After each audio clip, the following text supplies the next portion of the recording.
अस्सलामुअलैकुम वरहमतुल्लाहि वबरकातुहू। आज हम लोग सर्कल थ्योरम्स के ऊपर बात करेंगे।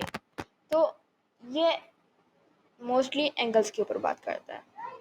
सबसे पहले हम लोग एंगल सेगमेंट थ्योरम के ऊपर बात करेंगे। तो the angle that lies between a tangent and a chord is equal to the angle subtended by the same chord in alternate segment। मतलब क्या है इसका? तो ये जो है ना, यहाँ पे ये और ये दोनों एंगल इक्वल हैं। ओके, जैसे कि यहाँ पे 50 है तो यहाँ पे भी 50 होगा। अब बात करते हैं एंगल एट सेंटर थ्योरम।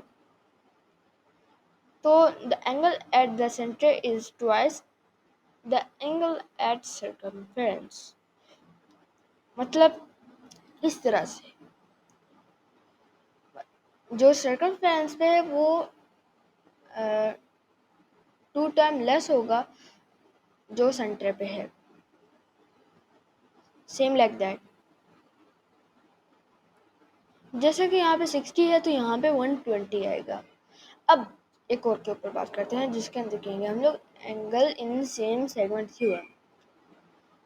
तो angle in same segment are equal.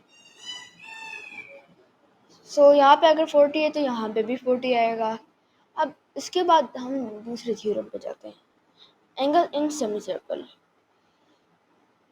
The angle in a semi circle is 90 degrees. जैसे कि यहाँ पे आप देख सकते हैं कि ये 90 डिग्री बना हुआ है।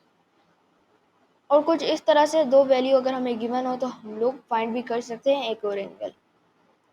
A chord of an angle, the perpendicular from the center of a circle to a chord, bisect the chord, मतलब split the chord into two equal parts। अब cyclic quadratics की बात करेंगे। The opposite angle in cyclic quadratic total 180। कहा गया है कि x जहाँ पे अगर है तो 180 माइनस x जो होगा हमारे पास वो दूसरा इसका ऑपोजिट एंगल होगा। Same like that we have given here। तो यहाँ पे अब लास्ट में हमारा बचा टेंजेंट ऑफ सर्कल थ्योरम। तो यहाँ पे हमारे पास the angle between a tangent and radius is 90 degrees। Tangent which meet at the same point are equal in length। तो यहाँ पे हमारे बताया कि जो एंगल है वो अगर ऐसे मीट करते हैं यहाँ पे जैसे आप देख सकते हैं तो वो हमें 90 डिग्री देते हैं। और जो टेंजेंट जो होता है मीट करते हैं at a same point are equal. जो सेम पॉइंट पे करते हैं वो इक्वल होते हैं दोनों, राइट। उम्मीद आपको समझ आई होगी। हम लोगों ने कंप्लीट कर लिया है। वस्सलामु अलैकुम वरहमतुल्लाहि वबरकातुहू।